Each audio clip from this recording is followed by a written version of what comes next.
মাগরিবের নামাজের পরে হাসবুনাল্লাহু নি'মাল ওয়াকিল এই দোয়াটা যদি 33 বার করে পাঠ করতে পারে, আল্লাহ পাক নগদে তাকে 4টা পুরস্কার দান করে দেয়। যেরকম সুবহানাল্লাহ।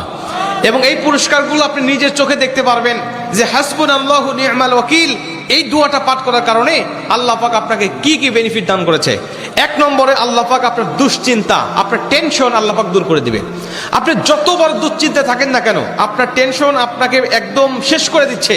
আপনি যদি হাসবুনাল্লাহু নি'মাল ওয়াকিল মানে আল্লাহ আমার জন্য যথেষ্ট, আল্লাহ আমার জন্য অভিভাবক হিসেবে যথেষ্ট, আপনি যদি দোয়া করতে পারেন, আল্লাহ পাক বলেন যে আমি আল্লাহ পাক তার টেনশন, তার দুশ্চিন্তা একেবারে দূর করে দেই। এটা হলো প্রথম নম্বর বেনিফিট।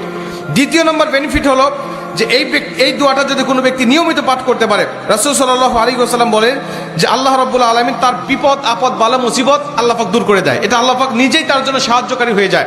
বিপদ আপদ বালা মুসিবত তার সামনে আর কিচ্ছু রাখে না। আপনি যত হাসবুনাল্লাহু নি'মাল ওয়াকিল পাঠ করবেন, তত আল্লাহ পাক আপনার সামনে থেকে বিপদ বালা মুসিবতটা দূর করে দিবে। এটা হলো 2 নম্বর।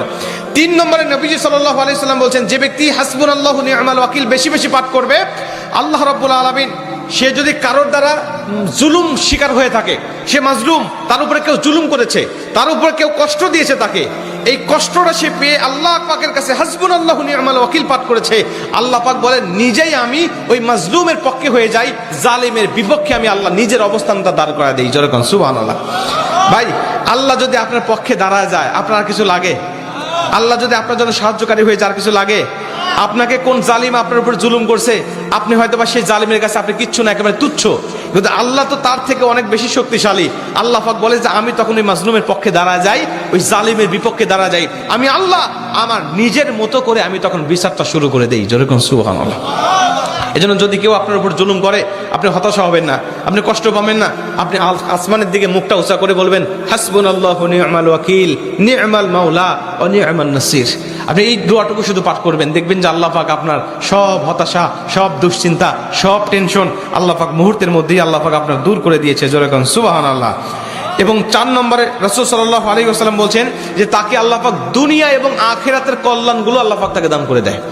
দুনিয়াতে যত কল্যাণ, যত খারাপই আছে এগুলো দূর করে দেয়, কল্যাণগুলো আল্লাহ পাক দান করে দেয়। আবার আখিরাতের যত কল্যাণ লাগবে আপনার সব কল্যাণগুলো আল্লাহ পাক আপনাকে দান করে দিবে। আল্লাহ পাক আমাদের সবাইকে এই 4টি ফজিলতগুলো পাওয়ার আশায় হলেও আল্লাহ পাক আমাদের সবাইকে এই হাসবুনাল্লাহু নি'মাল ওয়াকিল এটা মাগরিবের পরে 33 বার, অনেক মুহাদ্দিস বলছেন ফজরের পরে 33 বার, যদি কোনো ব্যক্তি 11 বার পড়তে চায় সমস্যা নেই, কিন্তু 33 বার পড়তে পারলে সবচেয়ে ভালো ফলাফল পাওয়া যায়। আপনারা অধিকাংশ 33-এর অধিক পড়লেও কোনো সমস্যা নেই। এক কথায় যে ব্যক্তি হাসবুনাল্লাহু নি'মাল ওয়াকিল বেশি বেশি পাঠ করবে, আল্লাহ পাক তাকে এই ফজিলতগুলো দান করবে। যেরকম সুবহানাল্লাহ। যতগুলো আমলের কথা বলা হয়েছে আল্লাহ পাক আমাকে সহ সবাইকে আমল